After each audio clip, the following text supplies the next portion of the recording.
All right, welcome back everybody. Hey, I'm going to start a new series called Must Know Solos. What's a must know solo? Well, for me, it's a solo that, at least in the classic rock realm, there's a handful, maybe more than a handful of guitar solos that are out there that everybody just seems to gravitate towards. And it's because they're so well constructed, well played, and we can all learn something from each one of them. And they set themselves apart a little bit in that way, in my opinion. So what better way to kick that off than probably one of the most requested guitar solos ever by the master David Gilmour of Pink Floyd from the song Time. So I'm going to pick that solo apart and show you how that's done. Hey, if you haven't done so already, please jump down and click subscribe and ring the bell. The bell lets you know every time I drop new content, which I do every single week. All my videos have chapters in them, so you can click right and jump right to the part of the lesson that you want to see and you bypass whatever you need to. And if you're looking for other ways to support the channel, I really appreciate that. There's super thanks, which is like throwing a tip in the tip jar, or you can join my Patreon page where I have some exclusive content and tabs and chord charts for all the stuff that I do here on YouTube. And there's even a store of fun 12-foot chain merchandise. Check it out. All the links are in the description below. All right, so the solo for Time. So first of all, let's talk about how how you're getting the tone, or how David is sort of getting his tone.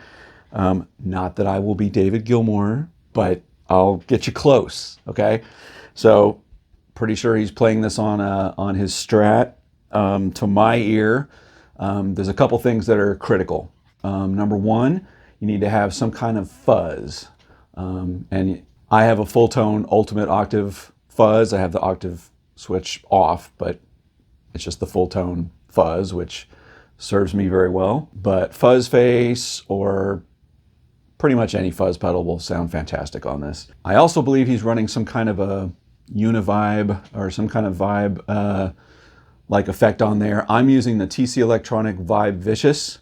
And here's the settings that I have on that. I love this pedal. And then finally, you're gonna want a good delay on that. And I am testing out a brand new to me, Echo Rec from Cattle and Bread. They endeavored to sort of match the Benson Echo Rec that Pink Floyd used back in the day. And they put this in a nice compact pedal format, and it seems to be doing a fantastic job. So I was just putting it through the paces today, just for the first time, and found a setting that I think sounds great for this solo. So let's switch on the video and do it. Okay, and so all that together, I'm running it on my bridge pickup, and it sort of sounds like this.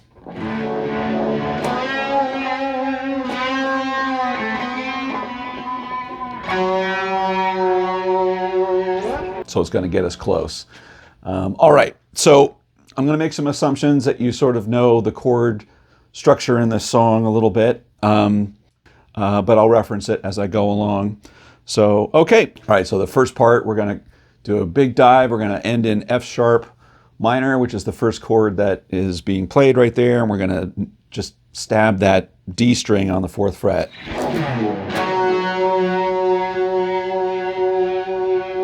Big bend. You just sort of give that wiggle as you're going along.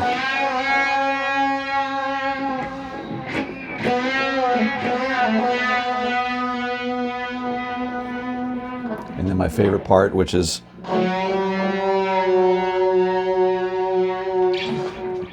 you end on that note and you sort of pull it a little sharp and back down again. Now Gilmour, in terms of technique, a lot of times he's holding his whammy bar, and when he does little bends, he uses the bar to aid what he's doing with his fingers, or sometimes in place of what a bend would be, right? So that last one could be just your fingers, or it could be,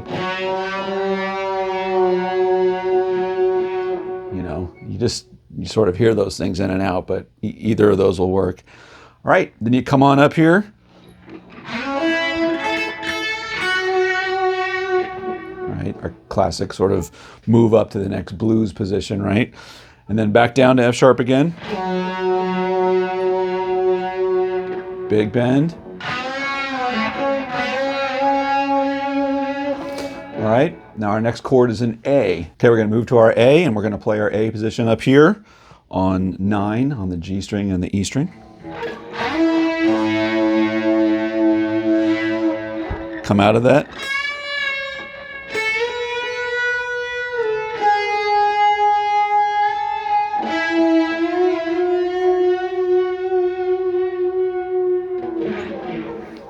Right? So we started on our F sharp down here, and we're ending on our F sharp up here.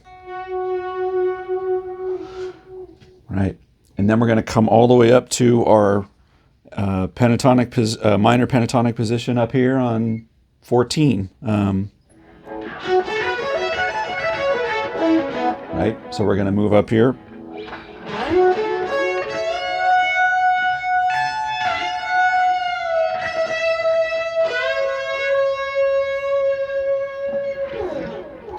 And we'll do one of those little bends again. I use my bar to aid that.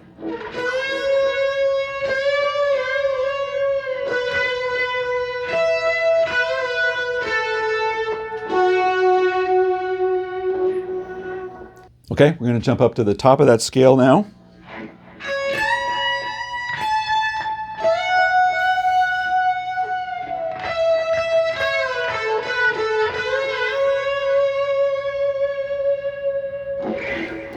See how I'm using that bar? You can use that bar in place of a vibrato when you're bending your note up. So that's something I learned from Gilmour too, is, you know, you can bend up and do a vibrato.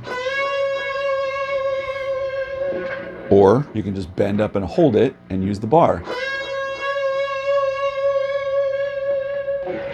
It's kind of a different sound, and you can control it a lot easier. Then we're going to come all the way up here to the next position.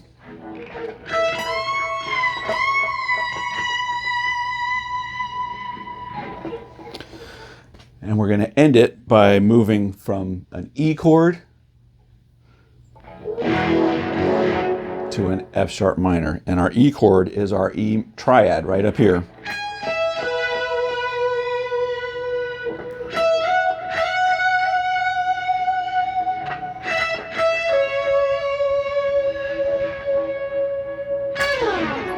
All right, so that's all of the F sharp minor part of the solo, that sort of chord progression.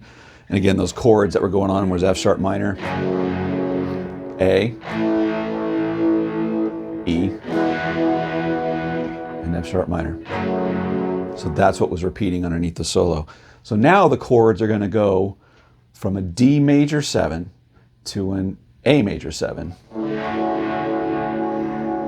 Major 7s are the chords that you hear in all 70s rock music.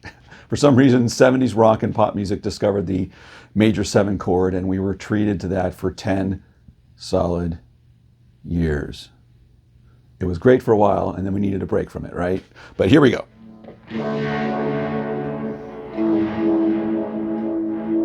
Those two chords are going to be what we're building the next part of the solo on. And this is so melodic, it's so beautiful. Another trademark on why this is a must-know solo. Okay, so we ended our part up here, which is part of our F sharp minor chord, but it's also part of the D major 7 chord. And the D major 7 is a fantastic chord to move to because it's actually the same as an F sharp minor. You're just adding a D note on the bottom.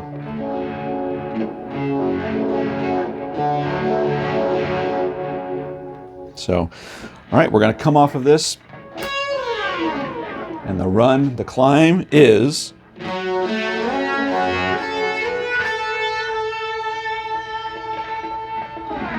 right, so do that slowly.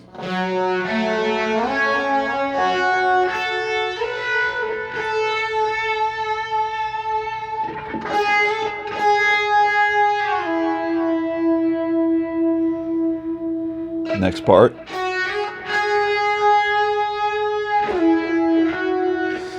Now that note was great. If you listen to that solo, it's like it almost wants to bend. He almost bends it. You sort of want it to bend, but it kind of doesn't, right? This one.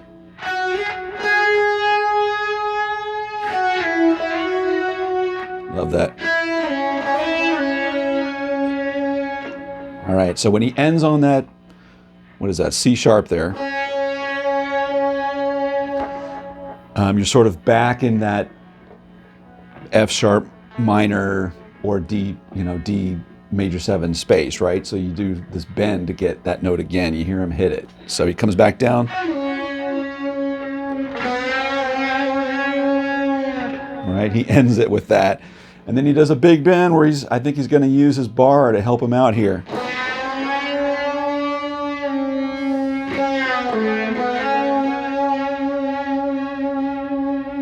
Right? So you could bend it all the way up.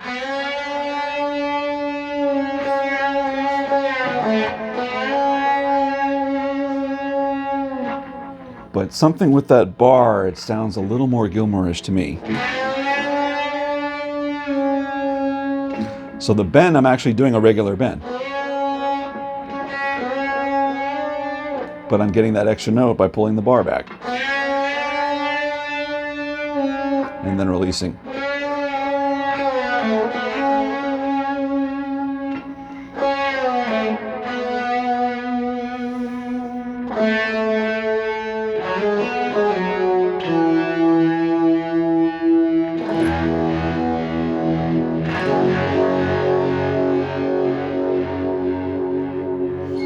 And end it on your F sharp again. All right, so that's how I think, when I'm listening to it, that's where I think the hands and the fingers are going, and a little bit of the technique. Here's an alternate way you can play that D major 7th run too. You can jump down and just play it all sort of in first position here, like this.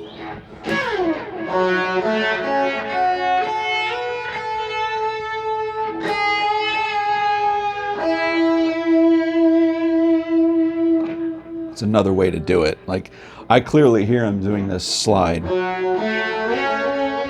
That slide, so I know that he's up here. And then I hear this other. You could also play that here.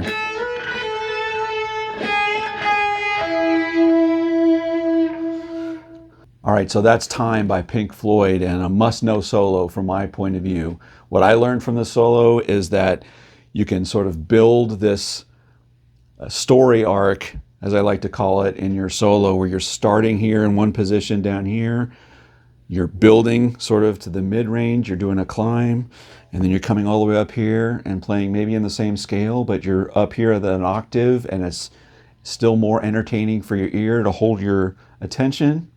And then when it comes down into your D major 7 section, it's melodic. It's a solo you can sing. It's not a whole lot of crazy speed, which also has its place, but it's melodic, you can sing it, and I think that just sets it apart from many other guitar solos, and why so many people, I think, gravitate towards this as like, I want to learn that. All right, so did you learn something new today? I hope so. If you haven't done so already and you like what you saw, jump down right now and click subscribe and ring the bell. The bell lets you know every time I drop new content, which I do every single week. Let me know in the comments what you think about this. And if there's another song you want me to do a must-know solo on, what is that? All right, until next week, take care, everybody.